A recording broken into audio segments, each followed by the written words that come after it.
Welcome to Whispers of the Guilty, where the shadows of the past loom in the stories we dare to tell. I'm your host, Silence, and today we delve deep into the heart of darkness that once gripped the small town of Plainfield, Wisconsin. Our tale is not for the faint of heart. It's a journey into the mind of one of America's most notorious figures, a man whose name is synonymous with horror and madness, Ed Gein. Ed Gein's life story is a chilling reminder of the thin line between sanity and madness, and the eerie quiet that often precedes the storm. His actions shocked a nation and transformed a quiet farming town into the backdrop for some of the most macabre scenes ever uncovered by law enforcement. As we explore the life of the man behind the monster, we'll uncover the psychological, social, and emotional underpinnings that culminated in a legacy of brutality that continues to haunt the world of criminal psychology and pop culture to this day. Join me as we piece together the life of Ed Gein, from his troubled upbringing under the domineering influence of his mother to his descent into criminal infamy. We'll look beyond the sensational headlines to understand the man, the myth, and the mayhem he left behind. This is not just a story of murder and mayhem. It is an exploration of human psychology, isolation, and the devastating impact of unchecked mental illness. Prepare yourself for a story that navigates the murky waters of the human psyche, challenging everything we think we know about the ordinary and the monstrous. This is the story of Ed Gein, the Butcher of Plainfield. Let's get started. On a brisk morning in late August of 1906, amidst the burgeoning optimism of the 20th century, Edward Theodore Gein was born in the modest town of La Crosse, Wisconsin. His parents, George, a man diminished by alcoholism, and Augusta, a woman of formidable religious fervor, epitomized a union of stark contrasts. Augusta harbored a deep-seated disdain for her husband, whose meager earnings from his dual trades as a tanner and insurance salesman were squandered in the taverns she deemed cesspools of vice. Determined to shield her sons from what she perceived as the moral decay of society, especially the corrupting influence of women, Augusta relocated the family to an isolated farm in Plainfield, Wisconsin. This farm was to become Ed Gein's lifelong residence, the setting of his grim future acts. Here, amidst the desolate fields and under his mother's oppressive zealotry, Ed's childhood and adolescence unfolded. Augusta Gein was a towering presence, both physically and psychologically. She devoted her afternoons to indoctrinating Ed and his older brother Henry with scripture, often selecting the most violent passages from the Old Testament to illustrate her sermons on death, divine wrath, and the evils of temptation. Her discourses painted the world beyond their farm as a sinful abyss, particularly vilifying women as temptresses orchestrated by the devil. Within these lessons lay Augusta's stern expectation for her sons, that they remain untouched by romantic or carnal desires, living as celibates, untainted by the worldly sins she so vividly demonized. For Ed, the consequences of this upbringing were profound and isolating. At school, he was an outsider, perceived by his peers as effeminate and timid, making him a frequent target for bullies. Yet despite these social struggles, Ed showed an acute interest in reading, gravitating towards materials about cannibalism, Nazi horrors, and human anatomy, subjects that fed his burgeoning morbid curiosities. His school days were often punctuated by bursts of inexplicable laughter, an unsettling habit Ed explained as reactions to jokes his mother had shared the night before, further underscoring the deep and disturbing bond he maintained with her. While Ed navigated his difficult school days, his father, George, remained a peripheral figure, typically lost in the fields or drowned in alcohol, his presence in Ed's life both minimal and neglectful. The death of George Gein in 1940, due to heart failure brought on by chronic alcoholism, did not alter the family's dynamics as drastically as one might expect. Instead, it cemented Augusta's hold over her sons. Now the men of the house, Ed and Henry, took on various odd jobs, with Ed finding particular solace in babysitting, which allowed him to engage with children who did not judge him as harshly as his peers had. Henry, unlike Ed, started to critically assess Augusta's doctrines and grew increasingly concerned about Ed's psychological dependence on their mother. He occasionally dared to speak against her, causing tensions that subtly frayed the fraternal bonds. This internal family conflict reached a pivotal moment in May 1944 during a brush fire near their farm. After the brothers had reportedly extinguished the flames, Ed reported Henry missing. Strangely precise in his directions, Ed led the authorities directly to where Henry lay dead. Notably, Henry's body bore no signs of burn injuries.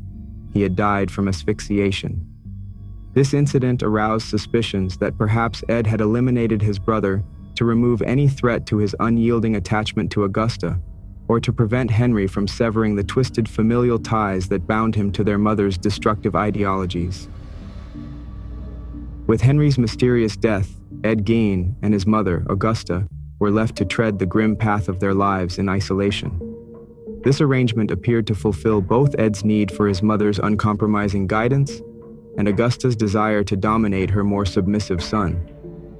Their codependency deepened significantly when Augusta suffered a paralyzing stroke in 1944, which shifted their dynamic drastically. Ed now found himself in the role of caregiver. Ed attended to Augusta with an unsettling zeal, bathing her, feeding her, and tending to her every need and whim with a dutiful obsessiveness that bordered on reverence. This period intensified the already profound attachment Ed felt towards his mother, binding him even more tightly to her puritanical worldview and mercurial temperaments. However, their insular world was shattered when Augusta succumbed to a second stroke in December of 1945. Her death plunged Ed into an abyss of despair. The anchor to his already precarious reality had been severed. In the wake of his mother's death, Ed's life and mental state began a catastrophic decline. He preserved Augusta's room as a pristine shrine, sealing it off from the rest of the world and maintaining it as a temple to her memory, untouched and unchanged.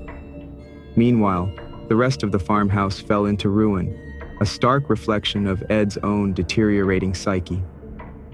Isolated more than ever, Ed retreated into a world where the boundaries between the real and the surreal began to dissolve. He filled his growing solitude with activities that mirrored the dark interests that had begun to take root in his mind. Ed's nights were spent poring over pulp magazines and anatomy books, feeding his burgeoning obsession with the human body and death. These morbid curiosities evolved into a chilling hobby that would soon escalate into notorious criminal acts. Under the cloak of night, Ed began to exhume bodies from local cemeteries. Driven by a twisted compulsion, he unearthed the recently interred remains of women who bore some semblance to his mother, perhaps in a macabre attempt to resurrect the domineering presence he sorely missed. He studied these corpses with a deranged fascination, taking parts back to his farm where he crafted them into horrific artifacts. Human skin was transformed into masks, belts, and upholstery, while skulls were hollowed out to serve as bowls and decorative elements. Each grotesque creation was a testament to Ed's inability to cope with his loneliness and the loss of his mother. These artifacts were not merely morbid trophies, but were imbued with a symbolic significance. They were his way of maintaining a connection with the dead, an attempt to fill the void left by Augusta's death. The scope of Ed's activities remained hidden from the community of Plainfield until the disappearance of a local woman prompted a police investigation that would unveil the horrors lurking within the Gein farmhouse. The revelations would not only shock the local community, but also capture the attention of the entire nation, drawing back the curtain on the ghastly reality of Ed Gein's existence, previously obscured by the quiet facade of his life on the farm.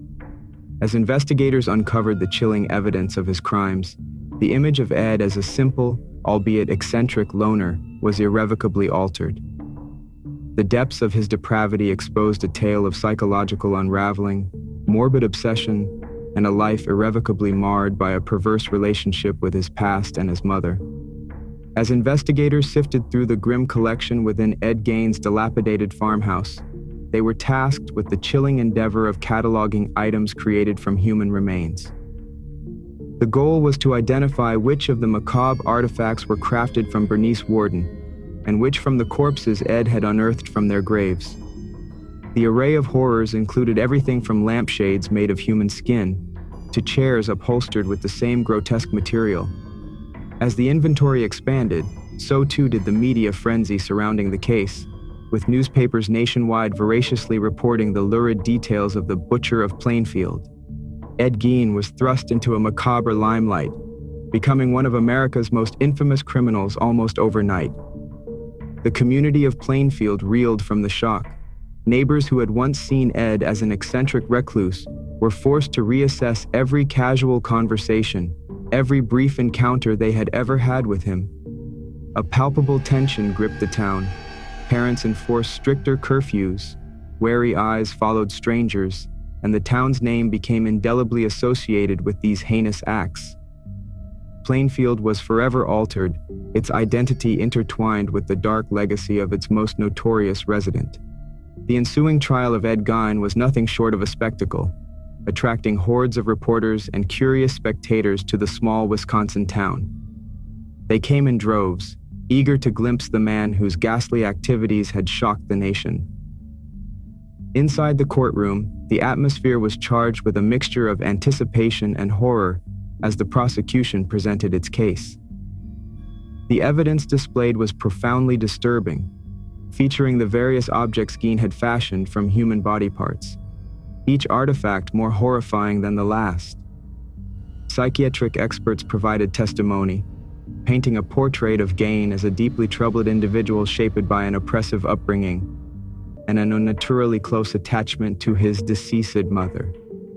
They argued that his grave robbing and subsequent macabre activities were misguided attempts to keep his mother's presence alive, to fill the void her death had left. This depiction of Gein's mental state was pivotal, influencing both the proceedings and the trial's outcome. The defense leaned heavily on the insanity plea. Throughout the trial, Gein appeared detached, almost an observer of his own life, showing little reaction to the gruesome details of his own crimes being laid bare. His impassive demeanor made it difficult for onlookers to discern whether he was a calculated monster or a man lost to profound mental illness. After extensive delays and psychiatric evaluations, the court in 1968 declared Ed Gein legally insane at the time of his actions. He was found guilty of the murder of Bernice Worden, but was judged not responsible by reason of insanity. Instead of prison, he was committed to the Central State Hospital for the Criminally Insane, a resolution that left many feeling justice had not been fully served. The trial's aftermath did little to quench the public's fascination with Gein. His life and the gruesome nature of his crimes became the subject of intense scrutiny by authors, filmmakers, and academics.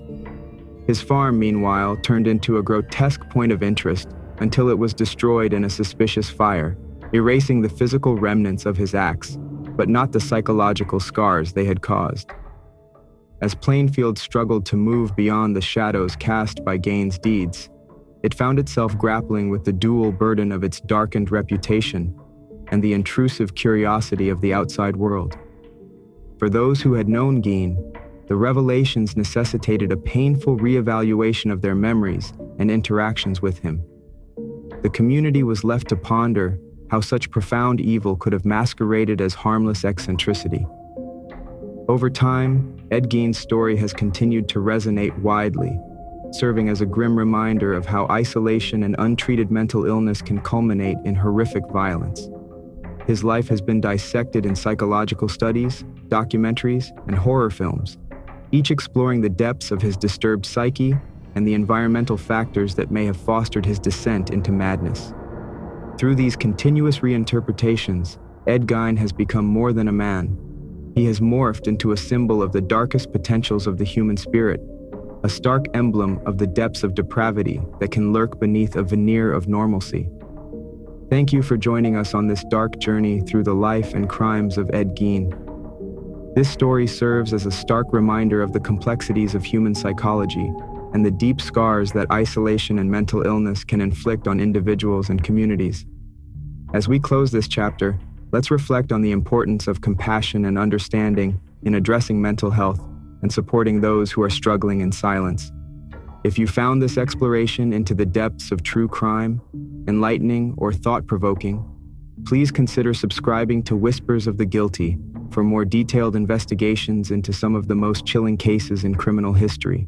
Don't forget to like, comment, and share to help us bring these important stories to light. Join us next time as we uncover more truths hidden in the shadows of the human psyche. Stay curious, stay vigilant, and above all, stay safe.